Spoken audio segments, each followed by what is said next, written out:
Screen share नहीं किए।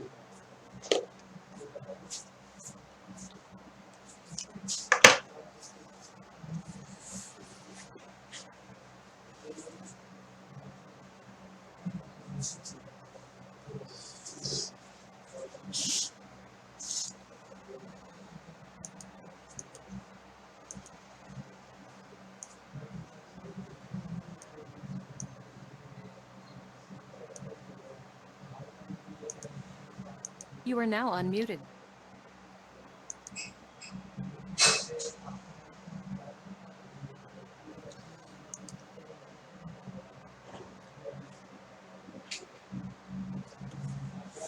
Yeah, hello everyone. Very good afternoon to all of you. Good afternoon, Pritam. Good afternoon, sir. Good afternoon, sir. Good afternoon. Okay, so okay, सभी लोग आ गए. Deepak, Good Jagriti. afternoon, sir. Yeah, good afternoon.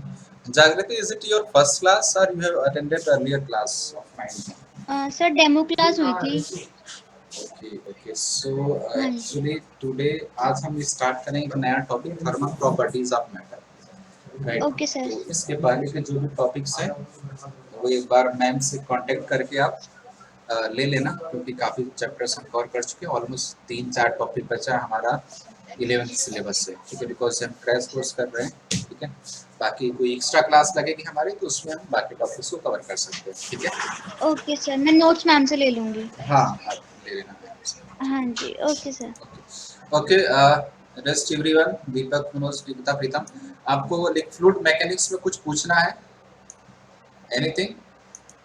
कुछ लोग last class में शायद नहीं थे. I think एक दो लोग शायद नहीं थे, तो हो सकता है कुछ चीज़ें मिस हुई होंगी. राइट. तो वो तो अब इसमें तो कवर अप मुश्किल है, बिकॉज हमें सिलेबस को भी आगे बढ़ाना है. ठीक है. Okay, anything do you want to ask to me, anyone?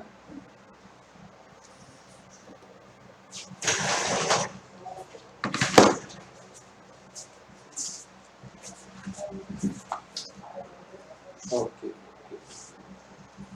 Okay, hold a second, please. काम करोगे क्या आप?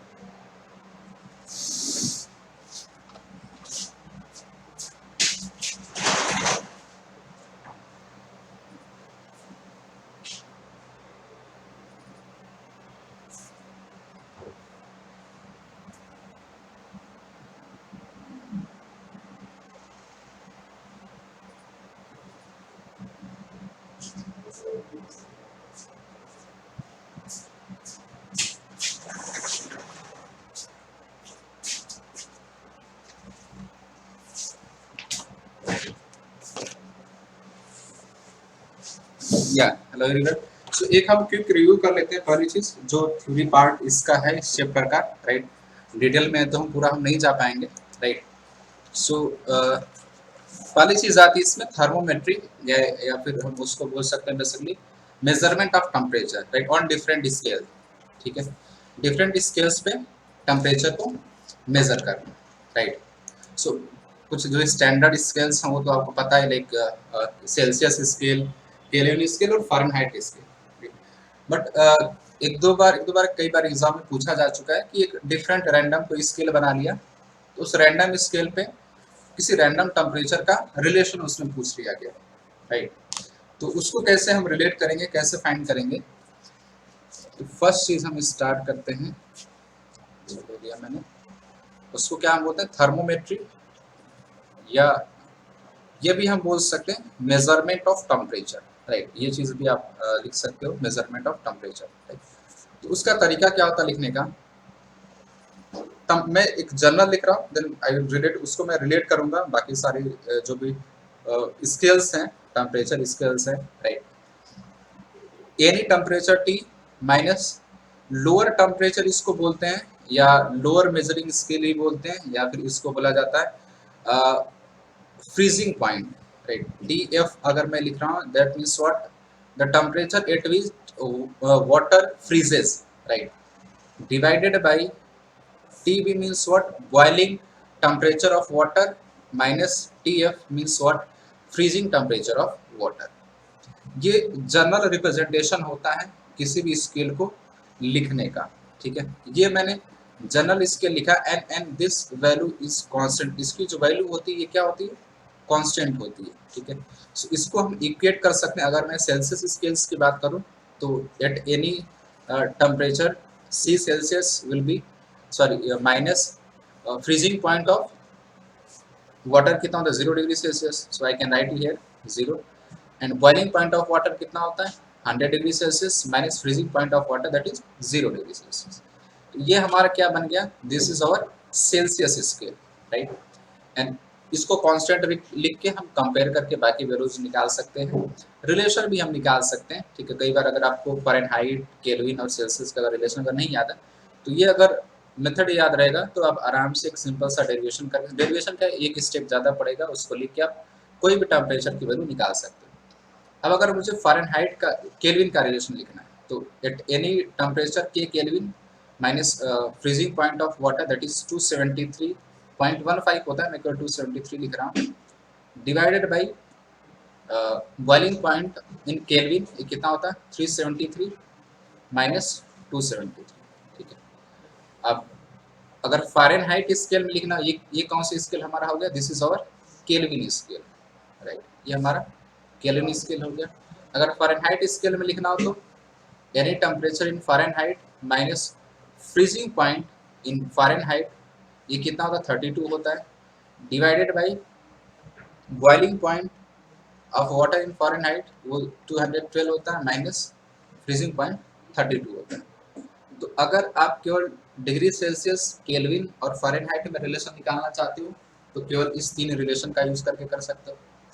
बट अगर कोई आपको रैंडम स्केल दे दिया गया, 1-2 क्वेश्चंस भी हम करेंगे उस पे बेस्ड, तो अगर कोई रैंडम स्केल दे दिया गया तो उस पे कैसे हम करेंगे, वो ये रिलेशन, ठीक है। एक्चुअली इसमें आपको 1-2 जगह बुक से मिलेगा, प्रेशर स्केल भी मिलेगा, वॉल्यूम स्केल भी मिलेगा, ठीक है। तो प्रोसेस सेम है। ये this is the general temperature, right, and this is the temperature at different scale comparing to the freezing point of water. जो भी टेम्परेचर स्केल होगा उस टेम्परेचर स्केल पे वाटर जिस टेम्परेचर पर फ्रीज होता है दैट्स वैल्यू यहाँ पर।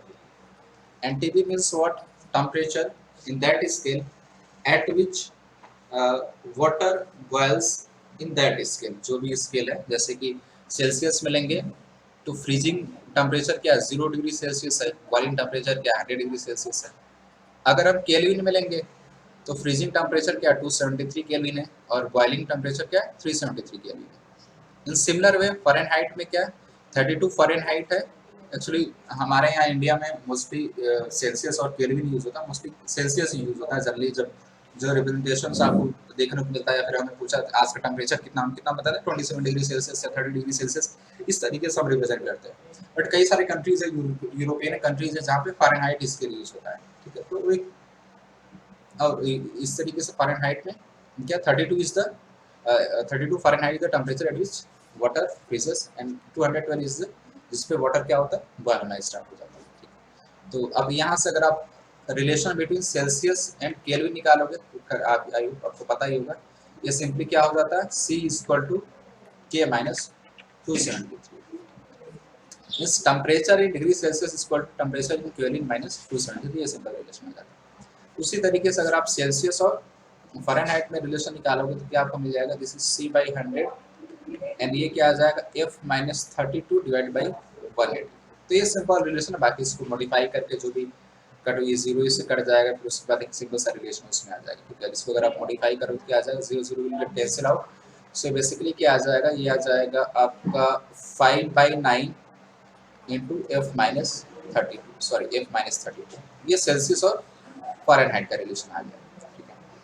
इसी तरीके से अगर कोई रैंडम अगर टेम्परेचर देता है, कोई रैंडम टेम्परेचर स्केल देता है या प्रेशर स्केल अगर देता है तो सिंपली इस तरीके से pressure, general pressure, pressure of freezing of water upon boiling of water minus freezing of water and this. अब जिसमें भी रिलेशन आपको दिया हो, सेल्सियस में तो सेल्सियस वाला हम लिख देंगे, कितना आ जाएगा C/100, केल्विन का तो केल्विन वाला लिख देंगे K-273/100 आ जाएगा।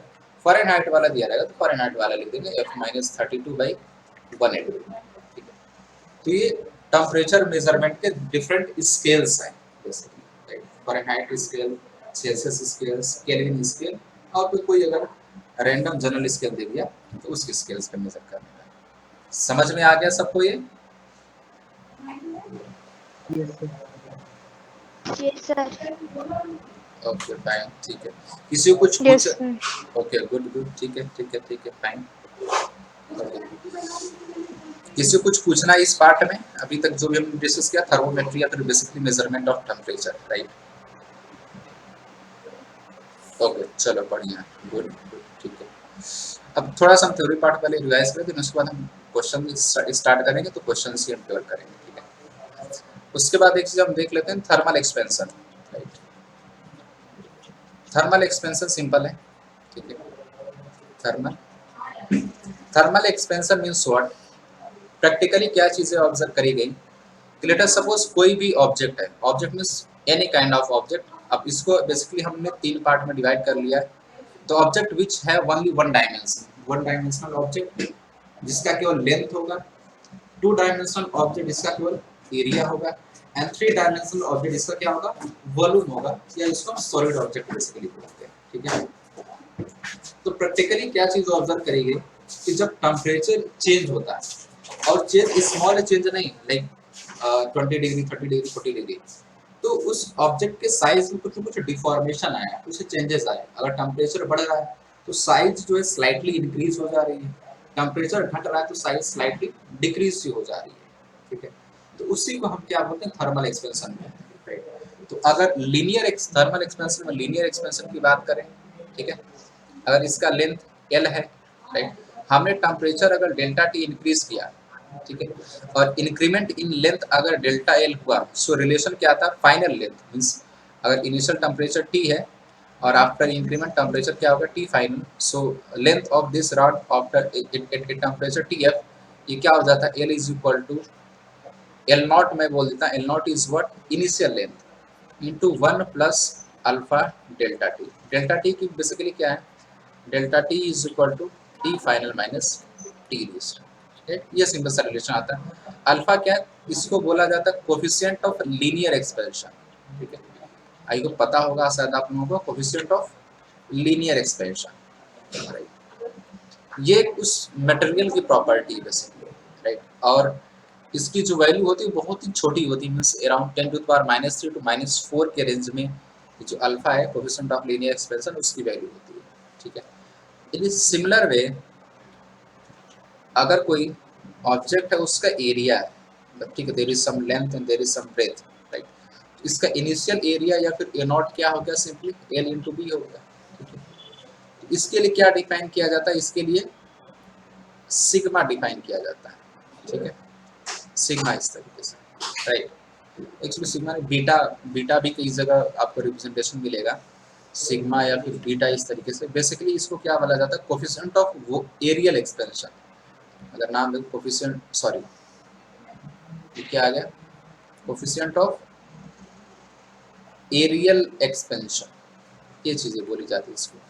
इसमें जो न्यू एरिया होगा, right, after increment of temperature, अगर टेम्परेचर हम डेल्टा T से इंक्रीज करते हैं तो new area A will be what, A not into 1 plus जो भी, अगर हम सिग्मा बोलिए, अगर बीटा में बोलूँ बीटा इंटू डेल्टा T, ये हमारा क्या हो जाता है, न्यू एरिया हो जाता है। एंड इन सिमिलर वे अगर कोई 3D ऑब्जेक्ट है, मतलब मान लेते क्यूब है या क्यूबाइड है, कुछ भी हो सकता है, स्फीयर हो सकता है, ऐसा कुछ ऑब्जेक्ट है, राइट, ऐसा कोई ऑब्जेक्ट है, तो अगर इसका इनिशियल जो है वी इनिशियल वॉल्यूम क्या V नॉट है, और इसमें क्या डिफाइन करते हैं, गामा डिफाइन करते हैं, ये क्या है, कोफिशिएंट ऑफ वॉल्यूम एक्सपेंशन, इसको बोलते हैं क्या, coefficient of volume expansion, right. तो यहाँ पे क्या हो जाता है हमारा V final means after increment of temperature T, volume क्या हो जाएगा, it will B V not into 1 plus gamma delta T, ठीक है।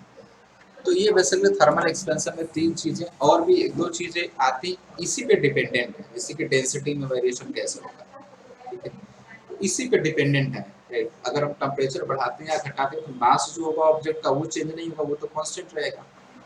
तो डेंसिटी में कैसे वेरिएशन आता है वो भी चीज इससे हम देख सकते हैं। तो इसी पे इंटरलिंक्ड है या डिपेंडेंट है ऐसा हम बोल सकते हैं, ठीक है। तो थर्मल एक्सपेंशन में पहला हमने क्या देखा, लीनियर एक्सपेंशन, दूसरा एरियल एक्सपेंशन, एरिया किस तरीके से इंक्रीमेंट होगा, third one is the volume expansion, अगर टेम्परेचर डेल्टा टी इंक्रीज होता है तो वॉल्यूम में कितना इंक्रीमेंट होगा, ठीक है। अब इसी पे वॉल्यूम्स पे ही बेस्ड क्या डेंसिटी, उसको भी देख लेते हैं सिंपल सा। डेंसिटी कैसे चेंज होती है, ठीक है। तो डेंसिटी क्या होता है, density is equal to mass by volume, right. So mass क्या, ये तो कांस्टेंट रहेगा, ये तो चेंज होगा नहीं। टेम्परेचर बढ़ाने या घटाने से मास चेंज नहीं होता, हाँ बहुत माइन्यूट लेवल पे होता होगा बट उस चीज को हम कंसिडर नहीं करते, ठीक है। तो चेंज क्या होगा, ओनली वॉल्यूम चेंज होगा, right. So let us suppose initially जो डेंसिटी है उसको मैं लिखता हूँ rho not is equal to m by v not, ठीक है, इस तरीके से। And after increasing temperature by delta T से अगर टेम्परेचर को मैं इंक्रीज करता हूँ तो डेंसिटी क्या हो जाएगी, density will be equal to what, नई density mass by new volume, right. So new जो वॉल्यूम आएगा उसकी वैल्यू क्या होगी, it will be v not into 1 plus gamma delta T, right. और m बाई वी नॉट क्या है, रो not है, तो बेसिकली क्या आ जाएगा, rho is equal to rho not upon 1 plus gamma delta T. ये सिंपल सा रिलेशन हमें मिल जाता है कि अगर टेम्परेचर डेल्टा टी चेंज हो रहा है तो नई डेंसिटी क्या होगी, by using this relation we can find this one, right. Rho is equal to rho not upon 1 plus gamma delta T.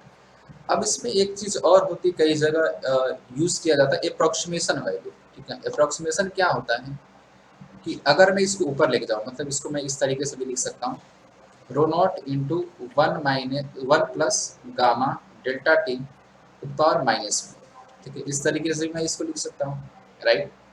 अब एक्चुअली यहाँ पे बाइनोमियल एक्सपेंशन का यूज करते हैं अगर गामा इंटू डेल्टा टी की वैल्यू बहुत स्मॉल है तब, ठीक है। For very small value of very small value of gamma delta T, ठीक है, we can use binomial expansion. तब क्या होगा, जो -1 टर्म्स है वो अंदर आ जाएगा। तो आफ्टर अप्रोक्सीमेशन ये क्या हो जाएगा, second rho will be equal to what, rho not into 1 minus gamma delta T. ये एक नया रिलेशन मिला, बट जो विदाउट अप्रोक्सीमेशन वो ये रिलेशन है, ठीक है। तो ये तो हर जगह वैलिड है, बट ये हर जगह वैलिड तो ऐसा जरूरी नहीं, बट हाँ कुछ जगह यूज में ले सकता है, नहीं भी ले सकता है, तो डिपेंड करता है कि क्वेश्चन में बोला है या नहीं बोला है कि हमें अप्रोक्सीमेशन कंसिडर करना है या नहीं करना है। अगर बोला है कंसिडर करना है तो कोई दिक्कत नहीं, हम कर सकते हैं, राइट। यहाँ तक क्लियर है सबको?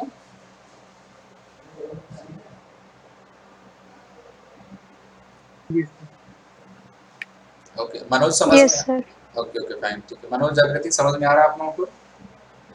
Yes sir. Okay yes sir. Okay ठीक है ठीक है ठीक है ठीक है ठीक है।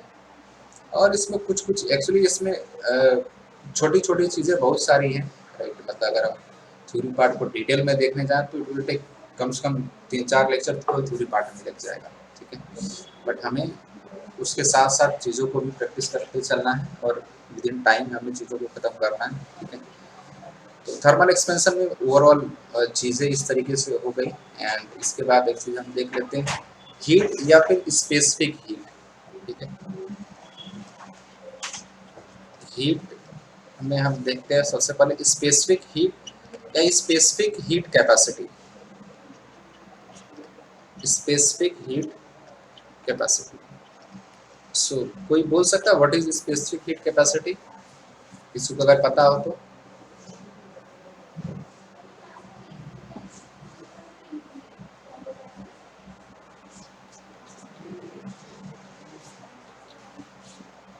किसी को नहीं पता है? How you can define specific heat capacity?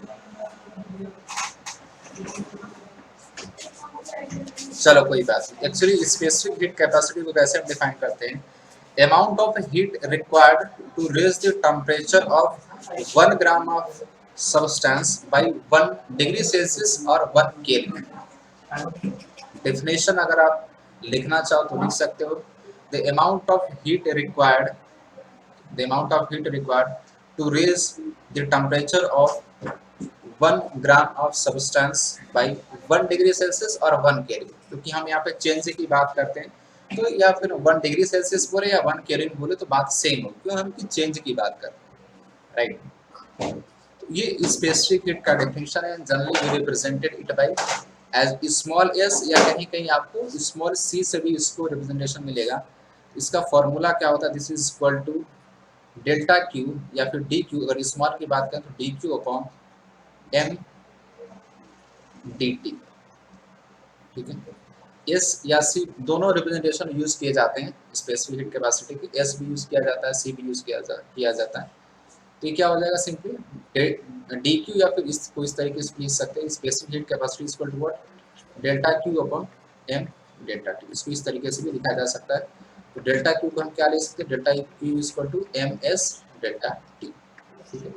इस तरीके से भी रिलेशन हम लिख सकते हैं। अब एस क्या है, s is the specific heat of that material, हर एक मटेरियल का क्या होगा, ये अलग अलग होगा, ठीक है। इसी तरीके से मोलर हीट कैपेसिटी भी डिफाइन करी जाती है, जैसे यहाँ पे मैंने क्या बोला, what is specific heat capacity, amount of heat required to raise the temperature of 1 gram of substance by 1 degree Celsius और 1 केल्विन, तो उसको हम क्या बोलते हैं, specific heat capacity. Molar heat capacity का मतलब क्या हो जाएगा, the amount of heat required to raise the temperature of 1 mole of substance by 1 degree Celsius, उसको हम क्या बोल देंगे, मोलर हीट कैपेसिटी, ठीक है। तो उसमें ठीक है, अगर आप एस एम इस तरीके से लिखना चाहो तो लिख सकते हो, डी क्यू अपॉन ये क्या हो जाएगा, N D T, N is what, number of moles, ये चीज लिख लेना आप, ये क्या, N is the number of moles, S क्या है, this S M is what, molar heat capacity, molar heat capacity, sorry, molar heat capacity. The amount of heat required to raise the temperature of 1 mole of substance by 1 degree Celsius is known as molar heat capacity. समझ में आ रही चीजें ये? Yes, sir. Okay, fine, ठीक है। तो slightly difference है specific heat capacity में और मोलर हीट कैपेसिटी में। स्पेसिफिक हीट कैपेसिटी मतलब amount of heat required to raise the temperature of 1 gram of substance by 1 degree Celsius. Molar heat capacity means amount of heat required to raise the temperature of 1 mole of substance by 1 degree Celsius. ये slightly थोड़ा सा difference है, बहुत ज़्यादा difference नहीं, right. इसमें अगर आप देखो कोई सब्सटेंस है, उसका अगर टेम्परेचर चेंज करना है तो अमाउंट ऑफ हीट रिक्वायर्ड हम ये चीज़ यूज़ कर लेंगे, ठीक है। अब अगर फेज चेंज होगा, फेज चेंज का मतलब क्या हो गया, अगर कोई या फिर सिंपल हम आइस का एग्जांपल लेते हैं, आइस को अगर हमें वाटर में या स्टीम में कन्वर्ट करना है, ठीक है, तो एक सिंपल में एग्जांपल आपके सामने ले लेते हैं, सपोज कि एक -5 डिग्री सेल्सियस पे आइस है, ठीक है। तो मुझे क्या करना पड़ेगा, -5 डिग्री सेल्सियस इसको लेके आना पड़ेगा 0 डिग्री सेल्सियस आइस में, ठीक है। तो यहाँ पे एक सबस्टेंस जिसका फेज चेंज नहीं हो रहा बट टेम्परेचर चेंज हो रहा है, मानी टेम्परेचर ही चेंज है। सो यहाँ से यहाँ तक हमें किसकी जरूरत पड़ेगी, स्पेसिफिक हीट कैपेसिटी की, मींस -5 डिग्री सेल्सियस से 0 डिग्री सेल्सियस आइस तक कन्वर्ट। अब 0 डिग्री आइस से किस में कन्वर्ट होगा, ये 0 डिग्री सेल्सियस वाटर में, राइट। क्योंकि अब अगर इसको और हम कुछ हीट देंगे, एनर्जी देंगे, तो किस में कन्वर्ट होगा, it will get converted into 0 degree Celsius water, ठीक है। तो यहाँ से यहाँ क्या हो रहा है, फेज चेंज हो रहा है बेसिकली, और इसी को क्या हम बोलते हैं, आइस का वाटर में कन्वर्जन क्या बोलते हैं, इसको फ्यूजन, ठीक है। और इसमें जो हीट की रिक्वायरमेंट पड़ती है उसको क्या बोलते हैं, LF, latent heat of fusion. So latent heat of fusion is what, amount of heat required to change 1 gram of ice into water, right. तो इसको इस तरीके से आप लिख सकते हो, LF is what, amount of heat required to change 1 gram of ice या 1 gram of substance into एक 1 gram of solid substance into इस लिक्विड, राइट। तो खैर हम अभी आइस वाटर सिस्टम की बात कर रहे हैं, तो यहाँ पे हम उसकी बात कर रहे हैं। बट अदर कोई भी सब्सटेंस हो सकता है, लाइक जिसको डिफरेंट फेजेस में हम कन्वर्ट कर सकते हैं, लाइक सॉलिड से वाटर, वाटर से गैस, ठीक है। तो लेटेंट हीट ऑफ फ्यूजन इस तरीके से हम डिफाइन कर सकते हैं। मतलब अगर हीट रिक्वायरमेंट की अगर पूछी जाए, 10 ग्राम ऑफ 10 ग्राम ऑफ कोई या आइस की, अगर 10 ग्राम ऑफ आइस है उसको वाटर में कन्वर्ट करना है 0 डिग्री सेल्सियस पे, कितना हीट लगेगा? डेल्टा क्यू को हम क्या, delta Q will be equal to what, m into L। और आइस का जो LF means latent heat of fusion वो फिक्स है, इसकी वैल्यू कितनी होती है? कैलोरी में अगर आप देखो तो होता है 80 कैलोरी पर ग्राम होता है, ठीक है। तो क्या होता है 80 कैलोरी पर ग्राम। ये सारी वैल्यूज आपको ऑलरेडी गिवन होगी। और ये जो स्पेसिफिक हीट कैपेसिटी है आइस का, specific heat capacity of ice से कितना होता है? 0.5 कैलोरी पर ग्राम होता है, ठीक है। ये कुछ वैल्यूज अगर याद रहे तो अच्छी बात, नहीं याद रहे तो भी कोई दिक्कत नहीं है, वो सारी चीजें गिवन होती हैं, तो कोई इशू नहीं है। अब वाटर में कन्वर्ट हो गया ये, अब वाटर से किस में कन्वर्ट होगा ये? अब वाटर से 0 डिग्री सेल्सियस वाटर, अगर हमें इसको फाइनली स्टीम में कन्वर्ट करना, वेपर में कन्वर्ट करना है, तो ये कहाँ आएगा? 100 डिग्री सेल्सियस वाटर पे आएगा। क्योंकि 100 डिग्री सेल्सियस के बाद क्या होगा? फेज चेंज होगा, मतलब कि वाटर से किस में कन्वर्ट होगा? वेपर में कन्वर्ट होगा, या फिर हम ये बोल सकते हैं कि गैस में कन्वर्ट होगा, स्टीम में कन्वर्ट होगा, ठीक है। अब 0 डिग्री सेल्सियस वाटर से 100 डिग्री सेल्सियस वाटर में क्या हो रहा है? बेसिकली ये इस यहाँ से यहाँ तक भी आने फेज चेंज नहीं हो रहा, बट हमें टेम्परेचर को बढ़ाना पड़ रहा है। सो वी नीड हीट, हमें क्या चाहिए? कुछ अमाउंट ऑफ एनर्जी चाहिए, हीट चाहिए in the form of heat. तो यहाँ पर जो हीट रिक्वायरमेंट होगा डेल्टा, उसको हम कैसे लिखेंगे? मास into specific heat of water into delta, ठीक है। अब 100 डिग्री चेंज हो रहा है तो हम यहाँ पे डेल्टा टी की वैल्यू क्या लिखेंगे? 100 डिग्री लिख देंगे। तो स्पेसिफिक हीट ऑफ वाटर क्या होता है? इट इज 1 कैलोरी पर ग्राम, ठीक है। ये स्पेसिफिक हीट ऑफ वाटर होता है। अब 100 डिग्री वाटर से अब हम किस में कन्वर्ट करेंगे? 100 डिग्री वेपर में या फिर स्टीम में, कोई भी चीज़ हम बोल सकते हैं, आइदर 100 डिग्री स्टीम भी बोल सकते हैं, 100 डिग्री वेपर भी बोल सकते हैं। तो यहाँ से यहाँ क्या हो रहा है? फेज चेंज हो रहा है। तो फेज चेंज में वाटर का वेपर में कन्वर्ट होना, स्टीम में कन्वर्ट होना, इस प्रोसेस को हम क्या बोलते हैं? वेपराइजेशन हम बोलते हैं। सो जो अमाउंट ऑफ हीट की रिक्वायरमेंट पड़ती है, amount of heat required to convert 1 gram of water into 1 gram of steam is known as latent heat of vaporization, ठीक है। इसको हम क्या बोलते हैं? Latent heat. अब देखो मैं सारी चीजें नोट डाउन नहीं करवा रहा हूँ, तो अगर किसी को डेफिनेशन नोट डाउन करना होगा आप नोट कर सकते हो। अगर किसी को चाहिए कि रिपीट मैं करूँ वो चीज़, तो आप बोल देना, मैं उसको रिपीट कर दूंगा, डोंट हेजिटेट, राइट। तो मैं थोड़ा सा बस क्विकली एक ओवरव्यू ले रहा हूँ, राइट, कि क्या क्या चीज़ें हो रही हैं इसमें, किस तरीके से प्रोसेस हो रहा है। तो अगर आप डेफिनेशन लिखना चाहो तो लिख भी सकते हो, नहीं लिखना चाहो तो भी कोई दिक्कत नहीं है, ठीक है। क्योंकि आपको प्रोसेस पता होना चाहिए, राइट। और क्या क्या फॉर्मूले यूज हम कर रहे हैं, like heat requirement in different cases, वो चीज़ आपको पता होना चाहिए, ठीक है। तो लेटेंट हीट ऑफ वेपराइजेशन कैसे डिफाइन करते हैं? Amount of heat required to convert 1 gram of water into 1 gram of steam, ठीक है। सो ये क्या हो जाएगा? Latent heat of vaporization is equal to delta Q by M. तो अगर m gram of water convert होता है m ग्राम ऑफ स्टीम में, तो डेल्टा क्यू हम क्या लिख सकते हैं? Delta Q is equal to m into L means latent heat of vaporization हम लिख सकते हैं, ठीक है। यहाँ तक समझ में आ रहा है सबको?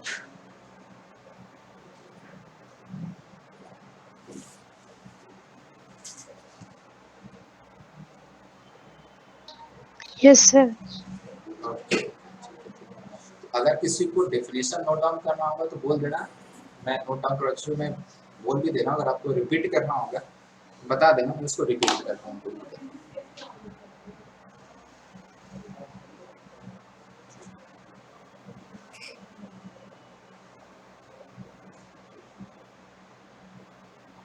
ओके फाइन, ठीक है, ठीक है, ठीक है। तो ये बेसिकली फिर हाँ, अब इसके बाद क्या होता है? 100 डिग्री सेल्सियस स्टीम है, 100 डिग्री सेल्सियस स्टीम से हम इसको और टेम्परेचर भी इंक्रीज कर सकते हैं, ठीक है। तो ये क्या टेम्परेचर इंक्रीमेंट हो गया। तो इसमें क्या होता है? लाइक यहाँ से यहाँ, तब फिर किसकी जरूरत पड़ेगी? स्पेसिफिक हीट ऑफ स्टीम या फिर वेपर हम बोल सकते हैं। स्पेसिफिक हीट ऑफ स्टीम या वेपर क्या होता है? It is also 1 calorie per ग्राम में होता है, ठीक है। तो अगर ये बोला जाए कि 100 डिग्री स्टीम से किस में कन्वर्ट करना है? 100 डिग्री स्टीम से कन्वर्ट करना 150 डिग्री स्टीम, ठीक है। सो अमाउंट ऑफ हीट जो रिक्वायर्ड होगा उसको कैसे हम लिखेंगे, delta Q is equal to mass into specific heat of steam या वेपर इनटू डेल्टा, ठीक है। This is the way how through this we can calculate amount of heat required for increment of temperature of steam. जो 100 degree Celsius पर steam है उसको 150 degree Celsius steam में convert करने में जो हीट की रिक्वायरमेंट है। क्लियर है ये सबको?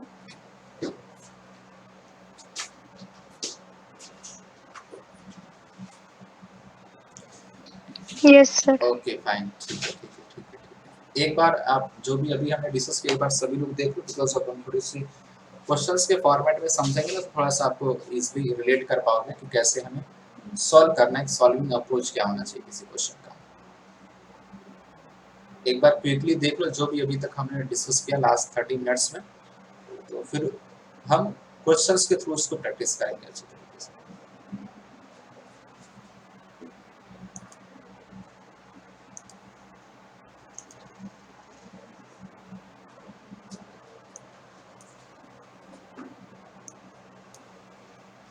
You are now muted.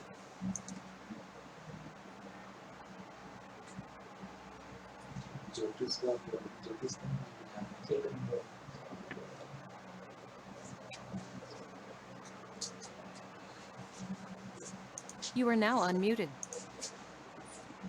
यहाँ तक सबको क्लियर है सारी चीजें? Yes, sir. ओके चलो ठीक है। तो हम Yes, sir. इस पे based okay fine good good good इस पे बेस्ड कुछ क्वेश्चंस देखते हैं, राइट। एंड ठीक है, इन बिटवीन जो भी अगर कुछ नए चीजें आएंगे तो उसको हम उसी के क्वेश्चन के साथ ही डिस्कस कर लेंगे अच्छे तरीके से, ठीक है।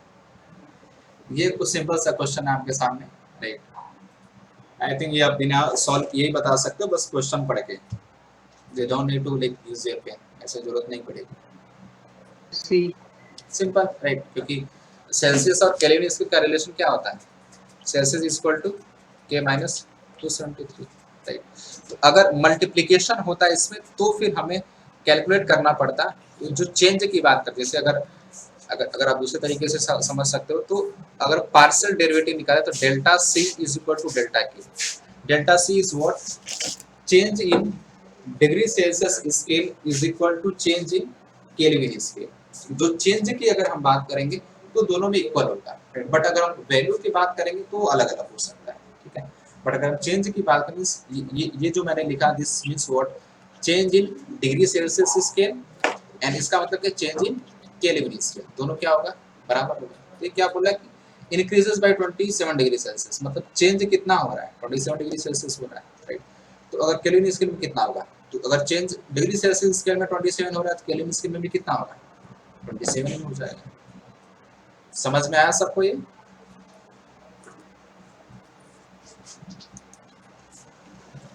Yes, sir.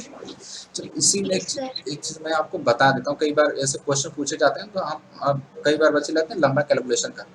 तो अभी जो हमने रिलेशन लिखा था ना, इसी में एक चीज मैं आपको बता देता हूँ। इसका तो खैर आंसर हो गया, ये तो आई सबको क्लियर ही है। अब एक जो मैंने रिलेशन अभी लिखा था, ये c by 100 is equal to K minus 273 by 100 is equal to f minus 32 by 180, ठीक है।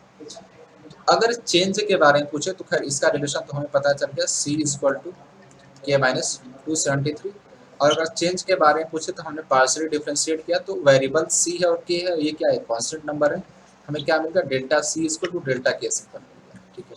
बट अगर सेल्सियस और फ़ारेनहाइट स्केल को अगर हम देखें तो ये हमें क्या मिलेगा, c is equal to 5/9 into F minus 32। ये अभी मैंने जस्ट रिलेशन लिखा था, ठीक। खैर करना कुछ नहीं, इसको इक्वेट करके बाकी जो टर्म्स है कट आउट जाएंगे तो हमें ये रिलेशन मिल जाएगा। तो इसमें अगर चेंज के बारे में पूछे कि अगर हम, चलो मैं एक मैं क्वेश्चन पूछता हूँ आप लोगों से, सेम है, if degree Celsius scale is increasing up to temperatures of a substance is increased by 27 degrees Celsius, then on the Fahrenheit scale this increase is equal to what? अगर डिग्री सेल्सियस स्केल में 27 degree Celsius का increment होता है या change होता है तो Fahrenheit scale में कितने का चेंज आएगा या कितना इंक्रीमेंट होगा बेसिकली। फटाफट बताओ सभी लोग।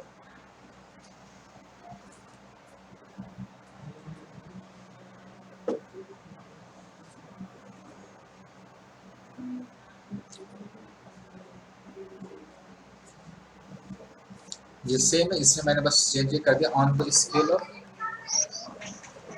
फ़ारेनहाइट।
क्या हो गया, किसी का नहीं आ रहा है?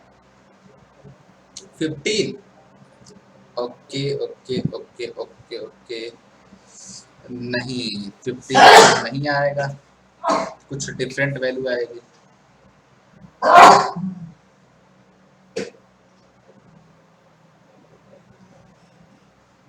देखो आप बेसिक अप्रोच से भी जा सकते हो, लाइक फ़ारेनहाइट में लिखो और चीज़ों को करो, ठीक है। नहीं प्रीतम 15 नहीं होगा। और कोई?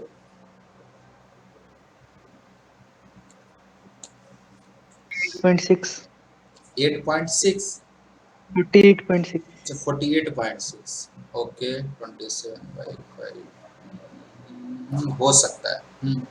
ठीक है ठीक है वो एक्चुअली। उल्टा मल्टीप्लाई कर देता तो ओके ओके चलो कोई बात नहीं। देखो एक्चुअली क्या है, इस रिलेशन को आप देखो तो इसको मैं इस तरीके से भी लिख सकता हूँ, c = 5/9 f - 32 × 5/9। अब इसको जैसे यहाँ पे मैंने पार्शियल डेरिवेटिव निकाला, ठीक है, तो ये कांस्टेंट टर्म है, इससे फर्क नहीं पड़ेगा। जब हम चेंज की बात करेंगे तो इसको मॉडिफाई करके मैं क्या लिख सकता हूँ, डेल्टा c = 5/9 डेल्टा f, ठीक है। तो डेल्टा c कितना है, 27 है, तो 27 इंटू इसको इधर लेके आ जाओ 9/5 = delta f। So delta f की वैल्यू कितनी आ जाएगी, ठीक है, इसको सॉल्व कर लो simple, right.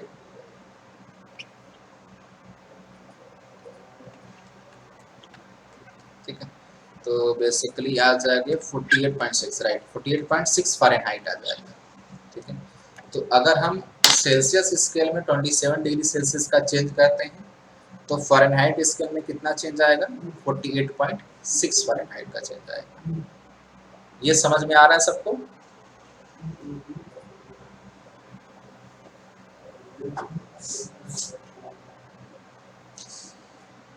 Yes sir.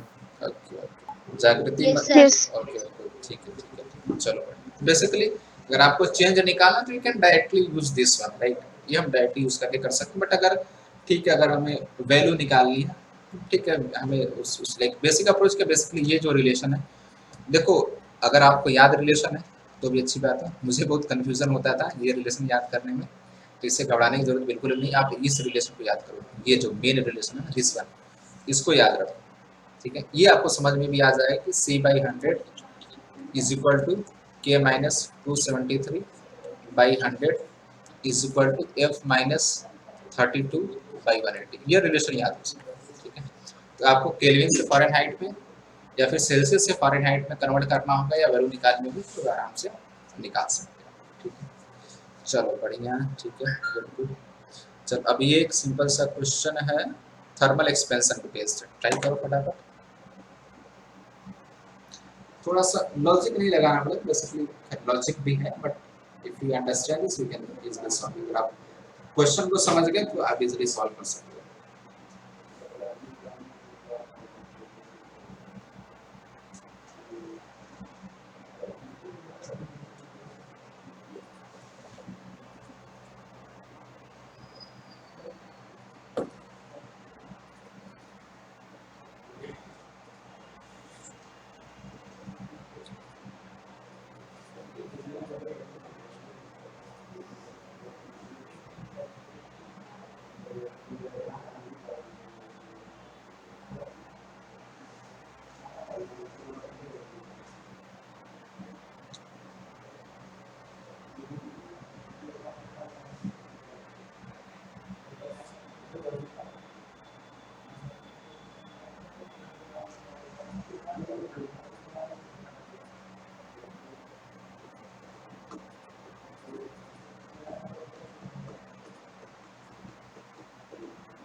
Anyone got the answer?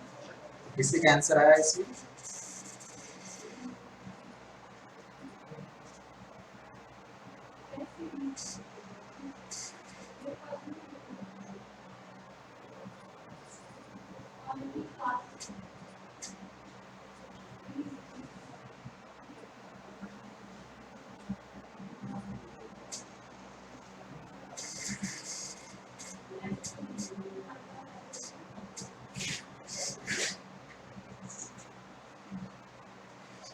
ऐसा sir 36 centimetre. 36। Yes sir. Okay ठीक है। ऐसा कोई डिफिकल्ट क्वेश्चन तो नहीं है, सिंपल। अब कोई भी मान लो, आप देखो मान लेते हैं, एक मिनट क्या दिया हुआ है, steel length of steel rod which would have same difference in length with copper rod of steel rod का लेंथ मान लेते हैं कि एल है, कोई दिक्कत नहीं। तो ये क्या क्या बोला, जो इनिशियल लेंथ है difference in length, difference in length का मतलब क्या कि डेल्टा एल नॉट मैं लिखता हूँ। डेल्टा एल नॉट का मतलब कि अगर मैं इनिशियल टेम्परेचर कोई टेम्परेचर मैंने लिया तो उस टेम्परेचर में जो डिफरेंस इन लेंथ है तो क्या हो जाएगा, length of steel rod minus 24 किसका लेंथ दिया, कॉपर रॉड। तो ये बोला कि अगर मैं टेम्परेचर को चेंज भी कर रहा हूँ, मतलब अगर आई इंक्रीजिंग द टेम्परेचर या फिर मैं डिक्रीज कर रहा हूँ, तो जो चेंज इन लेंथ है ना वो सेम आ रहा है। ठीक है, तो मान लेते हैं कि ये दोनों जो रॉड हैं इनको मैंने डेल्टा टी टेम्परेचर से इंक्रीज कर दिया।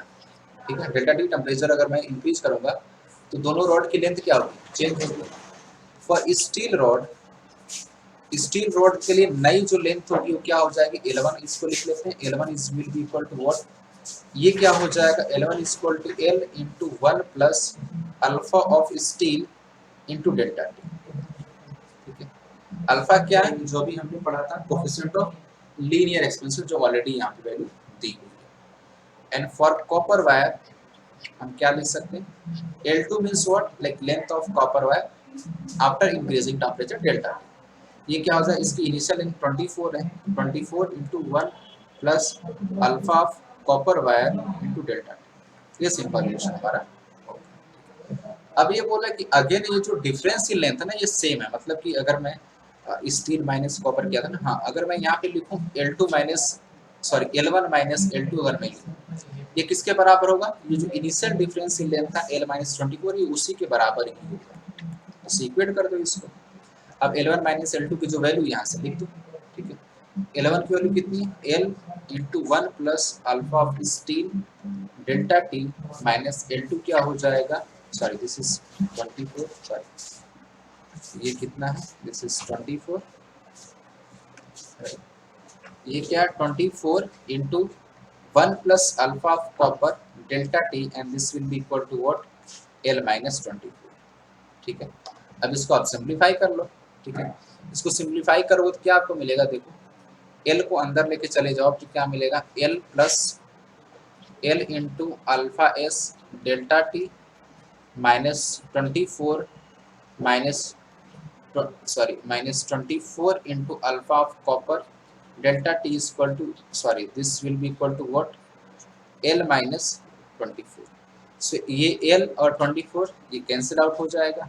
ठीक है, जो निगेटिव टर्म है उसको राइट साइड लेके आ जाओ तो क्या मिल जाएगा, L into alpha S delta t will be equal to what 24 into alpha c delta T. तो again delta t will get cancel out, तो L की वैल्यू क्या आ जाएगी, L will be equal to what 24 into alpha sorry this is not s alpha, alpha of copper upon alpha of steel. अब इन दोनों की वैल्यू दी हुई already, alpha of copper that is 18 into 10 power minus 6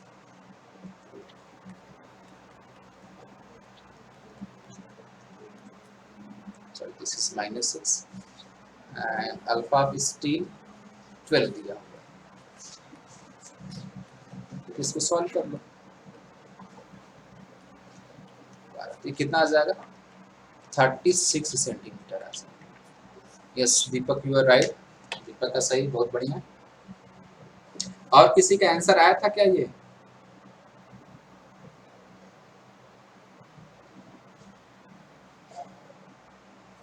Pritam Rinki Sonu, No, sir. चलो कोई बात नहीं। अब समझ में आ गया सबको ये कैसे सॉल्व हो रहा है ये? Yes, sir. Yes, sir. ठीक है, चलो बढ़िया है, ठीक है, गुड। चलो फिर नेक्स्ट हम देखते हैं।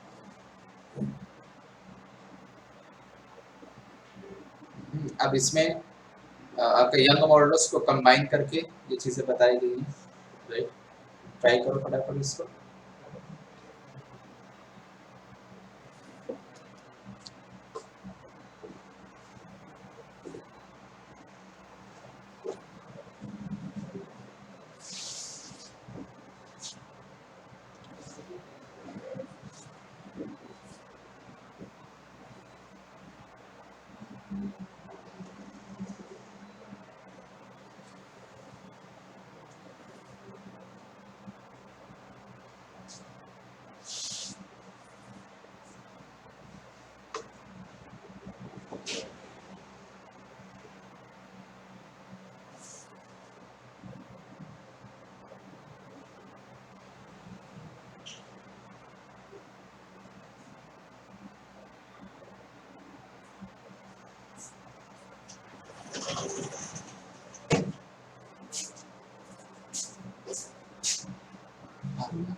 इसी का सॉल्व हुआ है क्वेश्चन।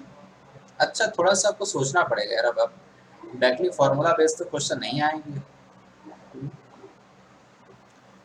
यंग मॉडल्स में जो डेल्टा एल है that should be equal to this thermal, like जब टेम्परेचर इंक्रीमेंट कर रहे हैं उस समय जो डेल्टा एल में इंक्रीमेंट इन लेंथ होगा उसके क्या होगा, वो बराबर होगा। उससे आपको इक्वेट कर देना, वहाँ से आपको रिलेशन मिल जाएगा, वहाँ से आप क्या निकाल सकते हो, फोर्स की वैल्यू निकाल सकते हो। जो यंग मॉडल्स में आप लिखते हो y equal to F by A upon delta L by N, वहाँ से डेल्टा एल निकालो and that should be equal to expansion length, means like जब 10 डिग्री सेल्सियस टेम्परेचर इंक्रीज कर रहे हैं तो उसके एक्सपेंशन की क्या होगा, वो बराबर।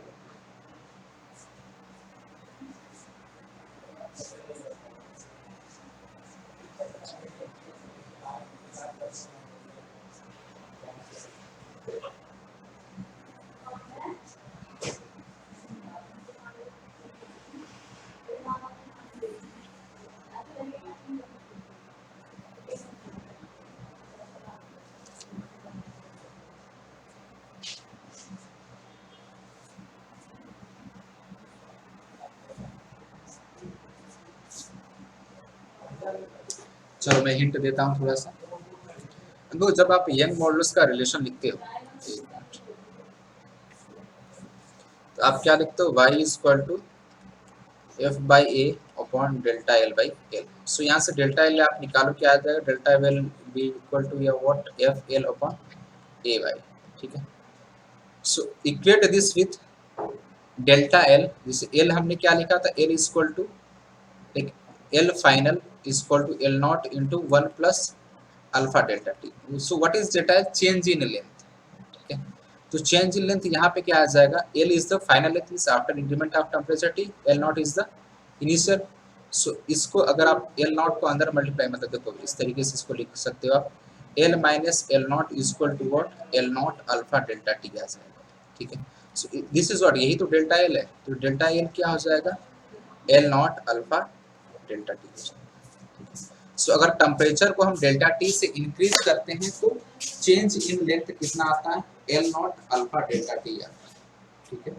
आइदर हम टेम्परेचर इंक्रीज करें या फिर डिक्रीज करें, अगर इंक्रीज करेंगे तो लेंथ इंक्रीज होगी, अगर हम डिक्रीज करेंगे तो लेंथ क्या होगी, डिक्रीज होगी। तो सिंपल इस रिलेशन को आपको यूज करना है।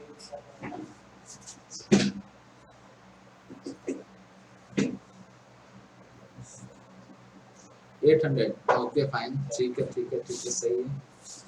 और बाकी लोग ट्राई करो फटाफट, अब तो मैंने सब कुछ बता ही दिया आपको, बस वैल्यू पुट करके आपको सॉल्व कर लेना है।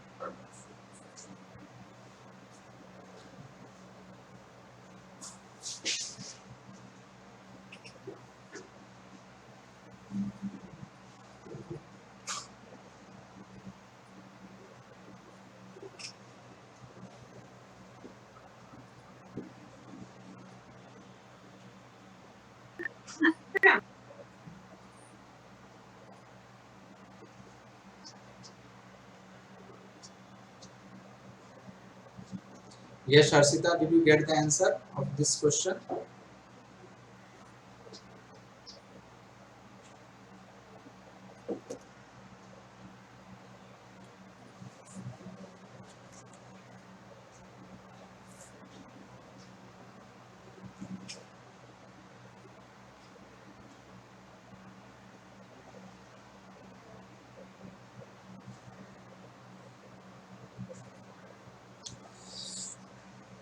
मनोज, निकिता, प्रीतम, किसी का नहीं है यार। अब बस वैल्यूज आपको पुट करना, अब इतना टाइम मत लगाओ यार आप लोग।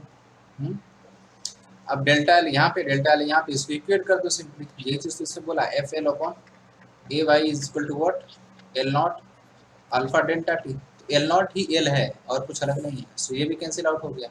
सो एफ की वैल्यू क्या आ गई, सिंपली एफ की वैल्यू आ जाएगी, सर 800 आ रहा है। ओके फाइन, ठीक है ठीक है, alpha delta T into Yes, sir. ये भाई आ जाएगा, वैल्यू उसको पुट करो, आंसर मिल जाएगा। 800. ऐसा क्या इसमें डिफिकल्ट है, सब कुछ मैंने बता ही दिया था, राइट। पुट कर दो वैल्यू, अल्फा की वैल्यू कितनी, 10⁻⁻5, डेल्टा टी कितना 10 है, एरिया कितना दिया हुआ है 0.4 सेंटीमीटर स्क्वायर दिया है, उसको इसमें कन्वर्ट कर लो, इस 0.4 इंटू 10⁻⁻4 हो जाएगा। वाई की वैल्यू कितनी दी हुई है, 2 इंटू 10⁻11 दिया हुआ, 2 इंटू 10⁻11 सॉल्व कर लो इसको, प्लस 5 9 10⁻2 बच जाएगा यहाँ पे, और 480 800 आ जाएगा सर, राइट। सिंपल, आप लोग खैर इतना तो मैंने भी आपको बता दिया, फिर भी सॉल्व कर लेना सर, चलो कोई बात नहीं। आप समझ में आ गया सबको ये क्वेश्चन, इस पे बेस्ड एक्चुअली काफी क्वेश्चंस आते हैं। Yes sir. यंग मॉडुलस और थर्मल एक्सपेंशन को मिला के कई बार क्वेश्चंस पूछे जा चुके हैं, काफी बार, आपको ये पता होना चाहिए। चलो बढ़िया है, दैट्स गुड, ठीक है। अब नेक्स्ट देखते हैं, अब ये जो मैं डिफरेंट स्केल की बात कर रहा था, अब ये वही वाला क्वेश्चन है, ट्राई करो, सभी लोगों का सही होना चाहिए।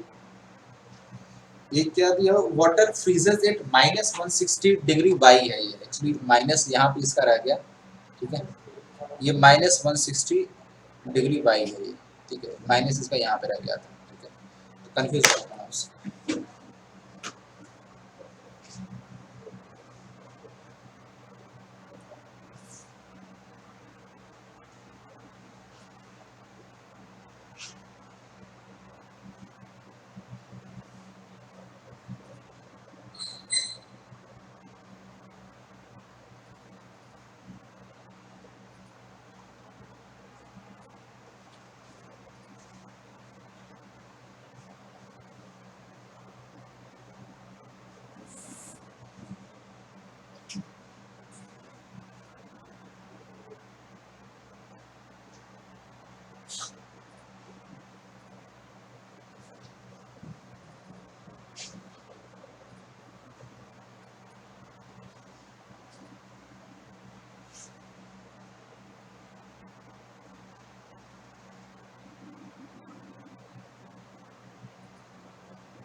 Sir, C option. राइट, सही है, C is the correct one. Very good, बहुत बढ़िया। बाकी लोग भी ट्राई करो फटाफट। अब इतना मैंने उस स्केल पे कई बार बहुत डिस्कशन कर लिया मैंने, सही होना चाहिए सबका ये।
प्रीतम, सनो,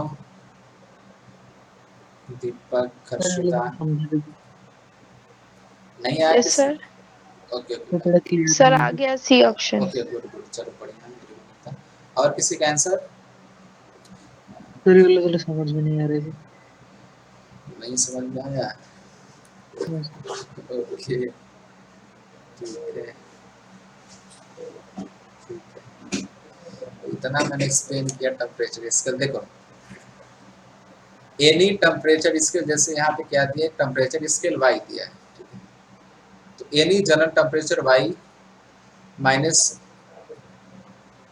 फ्रीजिंग पॉइंट ऑफ दिस, ठीक है, freezing point on this temperature scale, तो वाई एफ मैंने लिख दिया, मतलब y is the temperature scale, तो freezing point on this temperature scales y, right, divided by boiling point on this temperature scales y minus freezing point on this scales Y.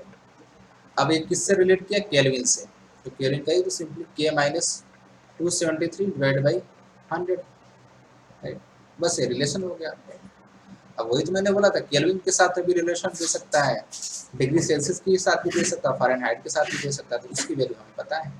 एक unknown क्या है, एक आपका स्केल दिया हुआ है, तो ये Y F means freezing point ये दिया कितना, -160 डिग्री सेल्सियस है, बॉइलिंग पॉइंट कितना, -50 डिग्री सेल्सियस है। पुट कर दो सारी वैल्यू, और जब केल्विन स्केल पे 340 होगा तो आपको इस वाई की वैल्यू बतानी है, ठीक है? पुट कर दो सारी वैल्यू, इससे क्या होगा, वाई माइनस ऑफ 160, ठीक है? -160 क्यों मैं लिख रहा हूँ, समझ में आ रहा है सबको ये? राइट, क्योंकि इसमें क्या बोला है कि जो वाई टेम्परेचर स्केल है उसमें वाटर किस पे फ्रीज होता है, -160 डिग्री सेल्सियस पे, बॉयल किस पे होता है, -50 पे, ठीक है? तो एक्चुअली मैं वही वैल्यू लिख रहा हूँ, राइट।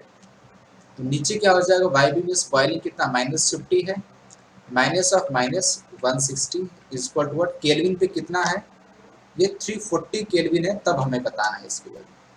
सो ये 340 माइनस 273 डिवाइडेड बाई 100। अब इसको आपको सॉल्व कर लेना है। जब इसको सॉल्व करोगे तो आपको आंसर सी मिल जाएगा, 86.3 माइनस 86.3 आंसर आपका आ जाएगा।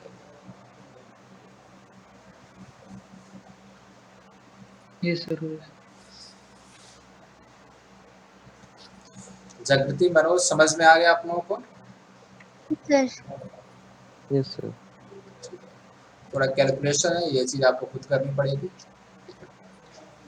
चलो बढ़िया, गुड गुड, ठीक है। ऐसे एक्चुअली कई बार ऐसे क्वेश्चन पूछे जा चुके हैं, दैट्स व्हाई मैं इस चीज को थोड़ा सा फोकस कर रहा था, ठीक है? सिंपल, बहुत ही सिंपल होता है।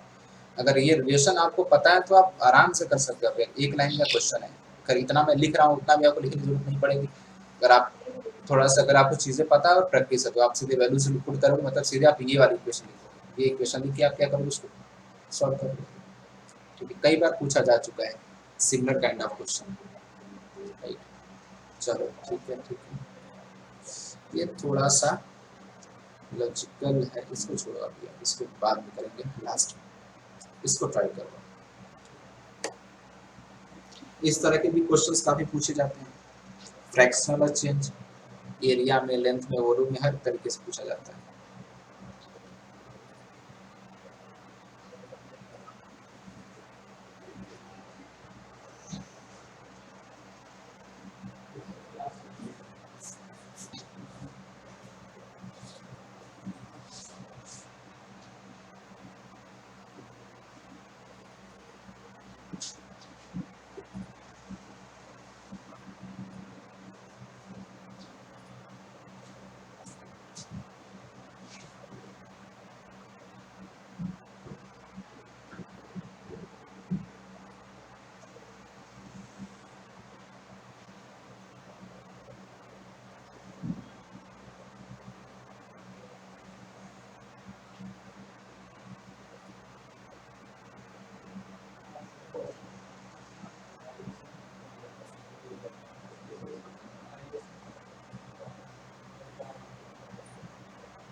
देखो, एनीवन किसी का आंसर आया, एनीवन?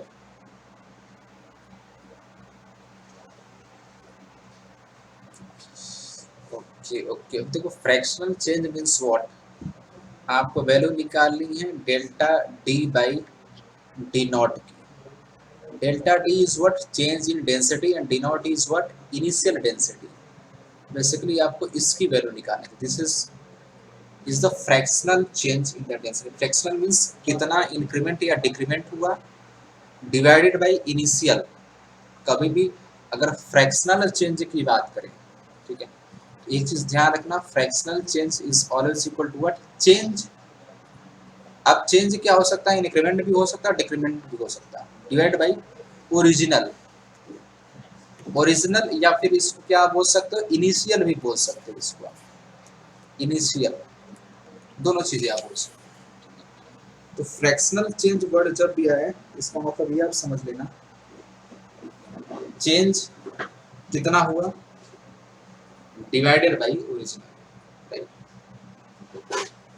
तो अभी जस्ट मैंने क्या बताया, A option right, you right, A is the correct answer. अभी हमने क्या पढ़ा, D is equal to D naught upon 1 plus gamma delta T, ठीक है, ये चीज हमने अभी पढ़ा है, राइट। तो अब इसको यूज कर लेना है सिंपली, राइट। डी ये है तो आपको क्या निकालना, डेल्टा डी निकालना है, तो थोड़ा सा कैलकुलेशन करना पड़ेगा, नो डाउट थोड़ा सा कैलकुलेशन होगा, ऐसे क्वेश्चंस भी आते हैं एग्जाम में, राइट, तो करना पड़ेगा। तो आपको क्या निकालना, डेल्टा डी निकालना पड़ेगा, इसलिए डी निकालोगे आप, फिर डेल्टा करके निकालोगे, खैर इसी में भी आप इसमें करोगे आप डायरेक्टली तो थोड़ा सा दिन भी पड़ जाएगा। तो delta D by D not आपको करके इसको इस तरीके से कर सकते, देखो आपको अगर आपको कैलकुलेशन थोड़ा कम करना ना, ऐसे करो, डी नॉट को नीचे लेके आ जाओ, मतलब ये क्या आ जाएगा, D by D naught equal to what 1 upon 1 plus gamma delta T. अब दोनों साइड क्या करो ना, -1 करो, लाइक दिस, इन दिस -1 तो ये बेसिकली क्या आ जाएगा, it will B D minus D naught upon D not. तो ये क्या, यही तो चेंज है ना, d minus d naught is nothing but it is the change in the density upon original density, तो बेसिकली आपका क्या आ जाएगा, delta D by D naught is equal to what, 1/1 plus gamma delta T minus 1। This will be your final relation, ये आपका final relation होगा। Just put the value, आपको may be आपको एग्जैक्ट ये वैल्यू ना मिले, हो सकता है कि अप्रॉक्स आपको वैल्यू मिलेगी 0.015 के अराउंड हो सकता है कि आपको वैल्यू, बट ठीक है, लाइक क्लोजेस्ट वन कौन सा आ रहा है, 0.0138 आ रहा है, बाकी उसके नियर बाय में और कोई ऑप्शन है नहीं, ठीक है। So A will be the correct and this is the way how we can solve this one, right. समझ में आया प्रीतम?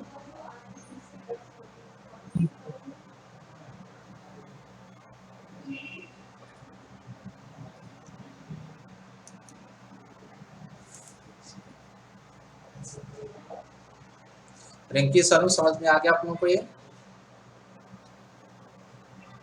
Yes, sir. ओके, तो एक्चुअली फ्रैक्शनल चेंज आपको काफी जगह देखने को मिलेगा, तो कीप इन माइंड, इसको आप ध्यान रखो। फ्रैक्शनल चेंज का मतलब क्या होता है, simply change divided by original, या फिर आप बोल सकते हैं initial, what ever it, length भी हो सकता है, डेंसिटी हो सकती है, एरिया, कुछ भी हो सकता है, ठीक है। फ्रैक्शनल का मतलब होता है। और यहाँ पे कर थोड़ा सा रीअरेंजमेंट था, बाकी उस तरीके से भी आप कर सकते थे, आप डी की वैल्यू निकालते तो डी माइनस डी नॉट करते, no doubt that was the, वो एक बेसिक तरीका, बट ठीक है, थोड़ा सा स्मार्ट तरीका हमने देख लिया, -1 कर दिए तो हमें डायरेक्ट मिल गया, कम कैलकुलेशन हमें करना पड़ेगा। क्लियर है सबको ये? Deepak? Yes sir. Okay, good, चलो बहुत बढ़िया। ओके, नेक्स्ट ट्राई करते हैं। ये एक्चुअली डायरेक्ट है, वाटर इक्विवेलेंट। अच्छा, वाटर इक्विवेलेंट क्या होता है, कोई थोड़ा बहुत बता सकता है व्हाट इज वाटर इक्विवेलेंट? कई जगह आपको ये वर्ड देखने को मिलेगा।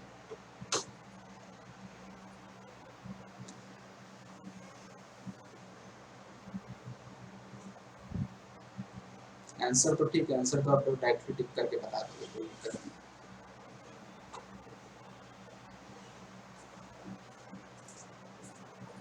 बट वाटर इक्विवेलेंट को समझना जरूरी है। Anyone can explain what is water equivalent? कोई बता सकता है what is water equivalent? What do you mean by water equivalent?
So 40 grams. Right, answer is right. 40 gram will be the answer. चलिए, so can you explain a little bit what is water equivalent? So sir, I took MS in the most of water, specific water I took 400 grams into 0.1 calorie substitute sir. Okay okay okay, ठीक है, ठीक है, it's okay. सी देखो सभी लोग,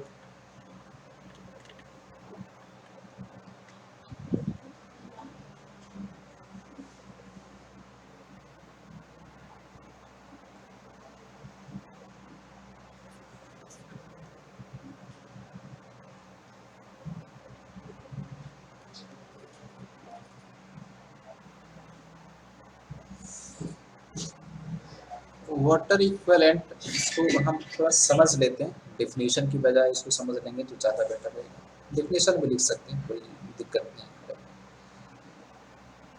practically क्या होता है, अगर हमको लाइक एक कंटेनर है या बीकर है, इस बीकर में मैंने कुछ वाटर रख दिया, let us suppose there is some mass of water is m, and if you want to increase the temperature of water by delta T, right? What we want to increase the temperature of water by delta T, and in that process we need to calculate what amount of heat we have to give to the this water, right? हमें इस water को कितना heat देना पड़ेगा to raise इस temperature by delta T. तो हमने ठीक हमने एक बर्नर जलाया और हमने इससे हीट देना स्टार्ट किया और हम इसका रीडिंग में ले रहे हैं कितना अमाउंट ऑफ हीट इसको जा रहा है। तो प्रैक्टिकली अगर आप सोचो, so what will you observe, before start heating of the water, first of all this container will take some heat because to to increase the temperature of the क्या बोल सकते हो like material of the beaker और container. ये जो जिस भी material का ये बीकर बना है या कंटेनर बना है, सबसे पहले दिस कंटेनर और beaker will need some heat to increase its temperature. उसके बाद अब देखो सिंपल हम डायरेक्टली वाटर को बर्नर पे तो नहीं रख सकते ना, वी नीड सम कंटेनर, हमें कुछ कंटेनर चाहिए, हमें कुछ बीकर चाहिए बेसिकली, ठीक है, कोई ऐसा पॉट चाहिए, बर्तन चाहिए, so that we can pour that water into that and then we can heat, right. So certain amount of heat uses by this beaker to increase the temperature of beaker only। उस beaker का temperature increase करने के लिए कुछ हमें certain amount of heat देना पड़ता है, राइट। उसके बाद जाके फिर वो जो हमारा वाटर है इस बीकर में वो फिर उसका टेम्परेचर इंक्रीज होना स्टार्ट होता है, या फिर हम बोल सकते हैं वो हीट होना स्टार्ट होता है, ठीक है। तो water equivalent is what, it is equivalent amount of heat that is needed to increase the temperature of beaker by delta T equivalent to water। दूसरे तरीके से आप ये सिंपल समझ सकते हैं, ये आई होप कि ये समझ में आया होगा सबको कि जितना अमाउंट ऑफ हीट लगेगा इस बीकर का टेम्परेचर डेल्टा टी इंक्रीज करने में, दैट अमाउंट ऑफ हीट में how much mass of water how much mass of water water's temperature increases by delta T। मतलब अगर मैं ये बोलूँ कि इस बीकर का टेम्परेचर डेल्टा टी इंक्रीज करने में मुझे डेल्टा Q1 हीट की जरूरत पड़ी है, इस डेल्टा Q1 हीट में how much mass of water क्या बोल सकते हैं, how much mass of water increases by temperature delta T, ठीक है, means mass into specific heat of water into delta T, ठीक है। अगर delta Q1 amount of heat use हो रहा है to increase the temperature of this beaker by delta T, तो same amount of heat में कितना मास ऑफ वाटर का टेम्परेचर डेल्टा टी से इंक्रीज हो जाएगा, that is what we say water equivalent, means basically this mass is equal to what delta Q1 by SW means what specific heat of water into delta T. This mass is said to be what water equivalent, क्योंकि हमें beaker का मतलब मास इन generally उससे दे भी सकते हैं, ऐसा नहीं, उस तरीके से भी हम कैलकुलेट कर सकते हैं, कोई दिक्कत नहीं, बट ठीक है उसको हम क्या करते हैं वाटर इक्विवेलेंट से रिप्लेस कर देते हैं। समझ में आ रहा है सबको ये?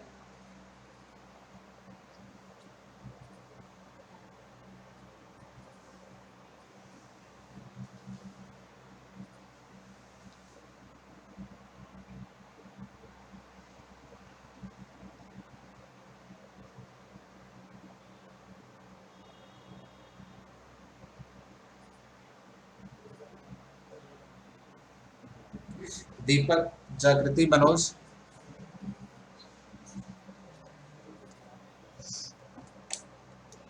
Yes, sir. ओके। अब देखो जो कैलकुलेशन पॉइंट ऑफ व्यू से अगर आप देखोगे तो डेल्टा Q1 क्या था, delta Q1 is the amount of heat required to raise the temperature of beaker by delta T, ठीक है। तो डेल्टा Q1 को मैं क्या लिख सकता हूँ, mass of beaker into specific heat of beaker into delta T, right, I can write in this way, right. So ये वाटर इक्विवेलेंट या फिर मास ऑफ वाटर, ये क्या हो जाएगा, मास ऑफ वाटर, या इसी को क्या बोलते हैं, इसी को ही वाटर इक्विवेलेंट बोलते हैं, ठीक है। ये क्या, डेल्टा क्यूएन की वैल्यू क्या हो गई, मास of beaker into specific heat of beaker into delta T by specific heat of water into delta t. So delta T क्या हो जाएगा, कैंसिल आउट हो जाएगा। सो मास ऑफ वाटर या वाटर इक्विवेलेंट बेसिकली क्या हो जाएगा, मास of beaker into specific heat of beaker into specific heat of water.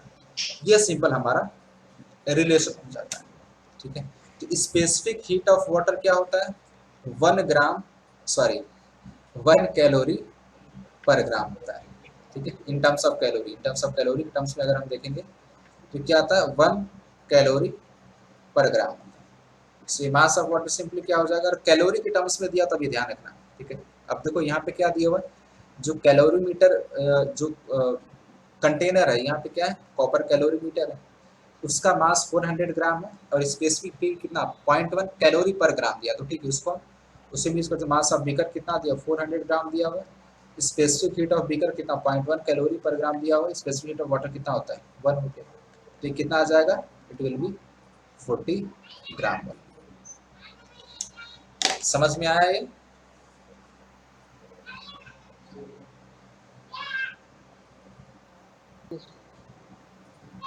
Okay, ठीक ठीक। रिंकी सोनू समझ में आ गया आप लोगों को? Yes, sir. Yes, sir. तो फिर कैलकुलेशन अगर हमें वैल्यू निकालना तो इजी, बट समझ में आना चाहिए कि what does water equivalent means, right, the amount of water that can be converted, sorry, the amount of heat required to raise the temperature of beaker by delta T, and equivalent to that water required to raise its temperature by delta T, ठीक है, उसके equivalent जितना मास of water की requirement पड़ेगी to raise its temperature, that is what we say water, ठीक है, ठीक है, चलो बढ़िया। ओके, अब ये मिक्सचर का सवाल है, ट्राई करो एक बार आप लोग, देन मैं पूरा एक्सप्लेन कर दूंगा आप लोगों को कैसे ये सॉल्व होगा।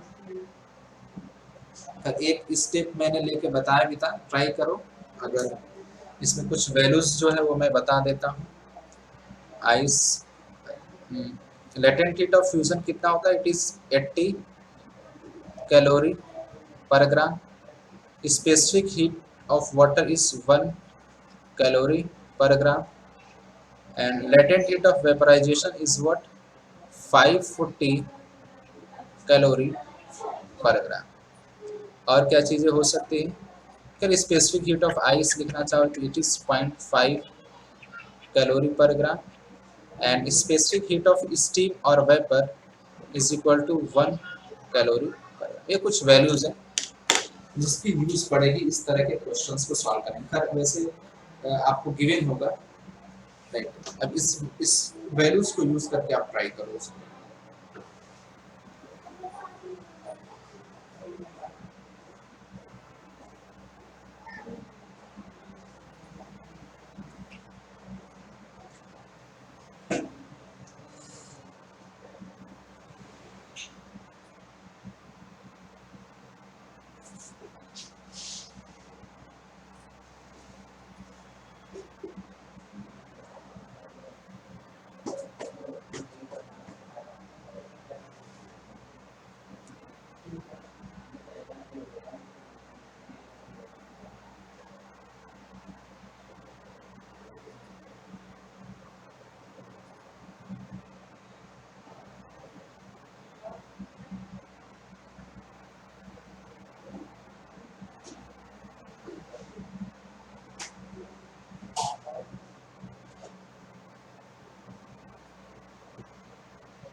दीपक समझ में आ रहा है कैसे इस क्वेश्चन को सॉल्व करना होगा?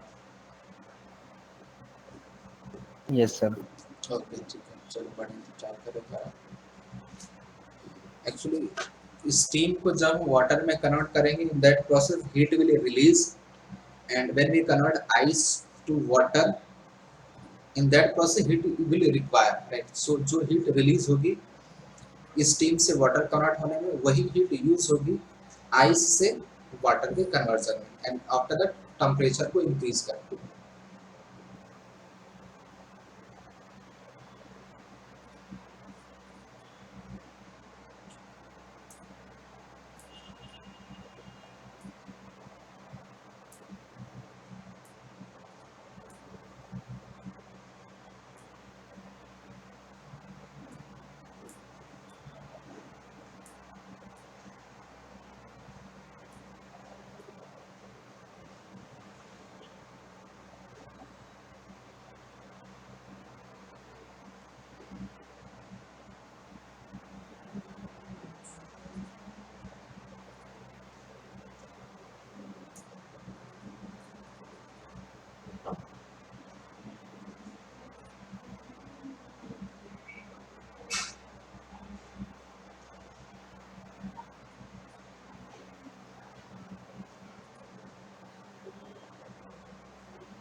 प्रीतम समझ में आ रहा है कैसे सॉल्व होगा ये?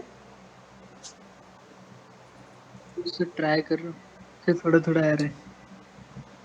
क्योंकि अगर प्रोसेस पता होगा तो आप कर सकते हो, प्रोसेस नहीं पता होगा तो परेशान हो जाओगे, सॉल्व नहीं होगा, राइट? उसे ट्राई कर रहा हूँ। जागृति, do you know how to solve this question? No, sir. Okay, oh don't worry, okay, let us do it, करते हैं इसको, राइट? देखो पहले इस प्रोसेस में होगा क्या, फर्स्ट ऑफ ऑल वो चीज़ हम समझ लेते हैं कि here is 5 gram ice at 0 degree Celsius, and second one is 5 gram steam is at 100 degree Celsius, right? So हमें कॉमन टेम्परेचर बताना है। So होगा क्या in the process, like first of all this ice will convert into water, means there will be phase change, जो अभी just class की starting मैंने explain किया था, there will be phase change, right? यहाँ पे क्या होगा, फेज चेंज होगा आइस से वाटर में। तो ये क्या होगा, 0 डिग्री सेल्सियस वाटर में पहले कन्वर्ट होगा, राइट? अब 0 डिग्री सेल्सियस वाटर में कन्वर्ट होने के बाद क्या होगा, इट्स टेम्परेचर विल इंक्रीज, ठीक है? अब क्या होगा यहाँ पे, increase in temperature, increase in temperature. Harshita और एनीवन गेट द आंसर? किसी का आंसर आया?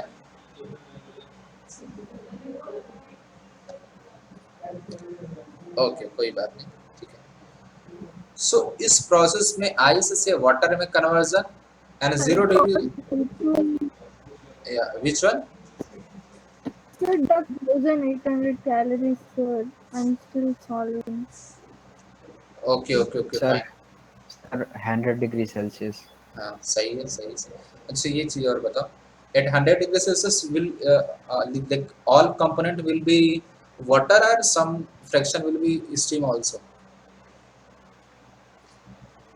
सारा का सारा वाटर ही होगा या स्टीम भी होगा कुछ फ्रैक्शन? एक एक्चुअली एक पार्ट में इसमें ऐड करने वाला था। What will be composition at that temperature? Composition means what, सारा का सारा जो सब्सटेंस है वो केवल वाटर में ही होगा या फिर स्टीम में भी कुछ पार्ट होगा?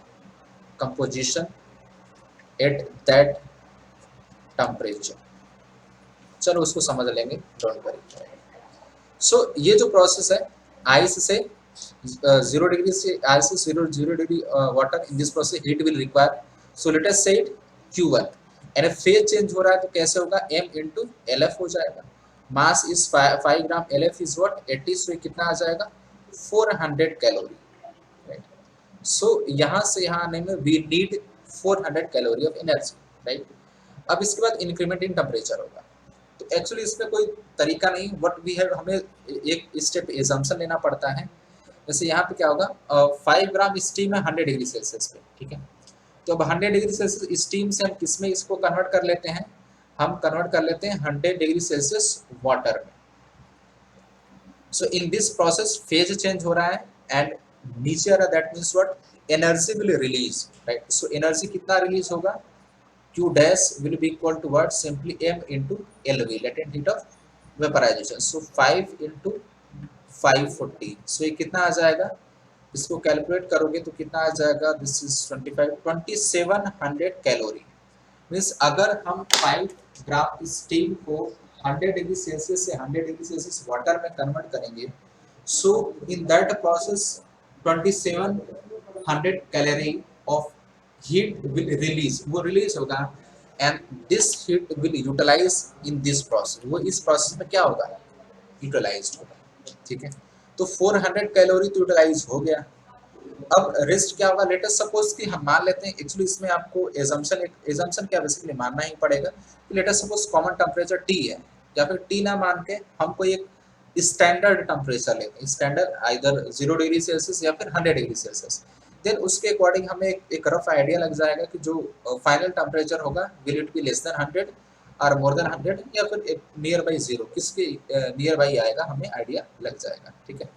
सो यहाँ से 0 डिग्री सेल्सियस वाटर से 100 डिग्री सेल्सियस वाटर में अगर हम कन्वर्ट करें 100 डिग्री सेल्सियस वाटर में, so in this process heat will require, so heat की जरूरत पड़ेगी। सो इसमें क्या हो रहा है, हमें फेज चेंज नहीं हो रहा है, तो जो हीट की रिक्वायरमेंट पड़ेगी हम क्या ले सकते हैं, Q2 इक्वल टू MSW में specific heat of water into delta T।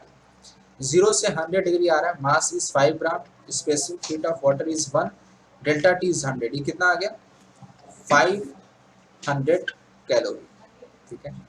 तो फेज चेंज में 400 कैलोरी की रिक्वायरमेंट है and 100 degree Celsius temperature increment में कितनी की रिक्वायरमेंट है, 500, मतलब टोटल कितना हो गया 900 कैलोरी की रिक्वायरमेंट है to convert 5 gram ice at 0 degree Celsius to 100 gram to 5 gram water at 100 degree Celsius. And यहाँ पर 5 ग्राम स्टीम से 5 ग्राम वाटर कन्वर्ट होने में कितना रिलीज हो रहा है, 2700। So this is much greater than this one, मतलब कि ये जो 5 ग्राम आइस है 0 degree Celsius, this will easily convert to 5 gram water at 100 degree Celsius, ये आराम से इस पे आ जाएगा, ठीक है। तो कॉमन टेम्परेचर क्या होगा, it will B 100 degree Celsius. अब नेक्स्ट जो पार्ट है वो क्या है, कंपोजिशन क्या होगा, ठीक है। मतलब कि अभी वाटर 6.66 ग्राम वाटर और स्टीम 3.34 ग्राम। ओके, राइट, सही है। तो इसको हम कैसे कैलकुलेट करते हैं, उतना ही पार्ट ऑफ स्टीम वाटर में कन्वर्ट होगा जितनी एनर्जी की रिक्वायरमेंट है इस आइस को यहाँ तक पहुँचने में, ठीक है। तो आइस को 100 डिग्री सेल्सियस वाटर में पहुँचने में टोटल हीट की रिक्वायरमेंट कितनी है, is 400 plus 500 that is 900 calorie, ठीक है। So only that equivalent amount of mass of steam will converted to water, उतना ही स्टीम केवल वाटर में कन्वर्ट होगा जो कि केवल इतना क्या करे, हीट रिलीज कर दे, rest of steam will remain in its original situation, जो उसका ओरिजिनल सिचुएशन उसमें वो रहेगा। तो ठीक है, हम निकाल लेते हैं। अब इसको कैसे निकालेंगे, इसका तरीका क्या, 900 कैलोरी है, let us suppose mass of steam which converted to water is m, so m into LV latent heat of vaporization it is 540, ठीक है। सो ये क्या है, ध्यान रखना, this is mass of steam which converted to water, ये चीज ध्यान रखना, कंफ्यूजन नहीं रखना, राइट। ये वो मास है जो वाटर में कन्वर्ट हो रहा है, तो ये क्या, ये कितना आ जाएगा, this mass will be equal to what, 90/54। इसको आप सिंप्लीफाई करोगे तो आपको क्या मिल जाएगा, आपको आई थिंक ये 1.33 शायद वैल्यू आ जाएगी, ठीक है, नहीं सॉरी, इसको आप सॉल्व करोगे तो 1.66, राइट, ये 1.67 ग्राम आ जाएगा अप्रॉक्स वैल्यू, ठीक है। मीन्स जो 5 ग्राम स्टीम था उसमें से केवल 1.6 ग्राम ऑफ स्टीम किस में कन्वर्ट होगा, वाटर में कन्वर्ट होगा, राइट। सो रिमेनिंग स्टीम कितना बच गया 100 डिग्री पे, स्टीम कितना बच जाएगा, सिंपली 5 माइनस 1.67, तो ये बेसिकली कितना आ जाएगा 3.33 ग्राम स्टीम बच जाएगा at 100 degree Celsius, and total amount of water कितना हो जाएगा 5 ग्राम आइस कन्वर्ट हुआ था और ये आ गया 1.67, तो कितना आ जाएगी 6.67 ग्राम। सो फाइनल कंपोजिशन क्या हो जाएगा 6.67 gram of water 100 degree Celsius पे होगा, एंड 3.33 ग्राम क्या होगा स्टीम होगा, sorry this is remaining steam. ये समझ में आया सबको, Jagriti, Manoj, Pritam? Yes, sir. Yes, sir. Rinki, Sanu? Yes, sir. Okay good. Actually similar kind of question बहुत सारे पूछे जाते हैं, ठीक है। एक मैंने एक्सप्लेन कर दिया, ये तो ठीक था कि 100 डिग्री सेल्सियस से आ गया, देयर इज चांस कि 100 डिग्री सेल्सियस ना आए, तो उस सिचुएशन में हमें क्या करना, हमें एक रैंडम टेम्परेचर टी मानना होता है, and amount of heat releases को इक्वेट करना होता है amount of heat needed to convert ice या फिर वाटर जो भी to reach up to that temperature. तो दोनों हीट को हमें क्या करना होता है, इक्वल करना होता है। फेज चेंज होता है या फिर टेम्परेचर इंक्रीमेंट होता है, उस प्रोसेस में कितनी हीट की रिक्वायरमेंट पड़ेगी, डिफरेंट फॉर्मूले हैं, उसको हमें यूज कर लेना होता है, ठीक है। इसमें किसी को अगर कुछ पूछना है तो बताओ, ये जो अभी क्वेश्चन हमने डिस्कस किया या फिर जो भी हमने आज क्लास में डिस्कस किया, anything if you want to ask to मी?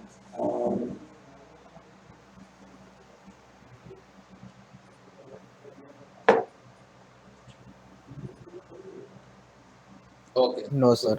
ठीक है ठीक है। चलो एक काम करो, फटाफट ये क्वेश्चन सभी लोग नोट कर लो या फिर स्क्रीनशॉट ले लो, इसको ट्राई करना, नेक्स्ट क्लास में हम डिस्कस करेंगे इसको। Everyone note this, click note मत करो इसको, आपके पास मोबाइल है, डेस्कटॉप है, जो भी, उससे सिंपल आप स्क्रीनशॉट ले लो, just take the screenshot of this question, time बचेगा, ठीक है। अगर मोबाइल हो तो मोबाइल से जो भी डेस्कटॉप पीसी आपका, उससे आप एक फोटो क्लिक कर लो, राइट, ट्राई करना। हो गया सर। ओके गुड, ठीक है। एक दो क्वेश्चन, हाँ इसको भी ले लो, सिमिलर काइंड ऑफ क्वेश्चन ये भी है, ठीक है। 2 क्वेश्चन ही ट्राई करो, रेस्ट बाकी हम नेक्स्ट क्लास में कुछ theory part and similar kind of questions हम और डिस्कस करेंगे, ठीक है। सभी ने नोट डाउन कर लिया इसको? Yes, sir. Yes, sir. Yes, sir. Okay good, ठीक है। किसी को कुछ पूछना है एनीवन? बिकॉज आज हम क्लास यहीं पे खत्म करेंगे। No, sir. Okay then bye bye everyone, see you in next class. Sir test में क्या सिलेबस है? टेस्ट में I think centre of mass तक ही आएगा, मे भी रोटेशन के भी कुछ क्वेश्चंस हो सकते हैं, रोटेशन के भी कुछ क्वेश्चंस होंगे और सेंटर ऑफ सर ये नहीं आएगा फ्लूइड मैकेनिक्स और सॉलिड नहीं, मैकेनिक्स? फ्लूइड मैकेनिक्स और सॉलिड मैकेनिक्स नहीं आएगा, अप टू रोटेशन तक होगा उसमें टॉपिक्स, ओके सर, ठीक है। Bye sir. Okay bye everyone. Anything और किसी को कुछ पूछना है? ओके या Pritam? No, sir. Okay okay then bye bye everyone, see Thank you you, Bye, in sir. Next class. Thank you, sir. You are now muted.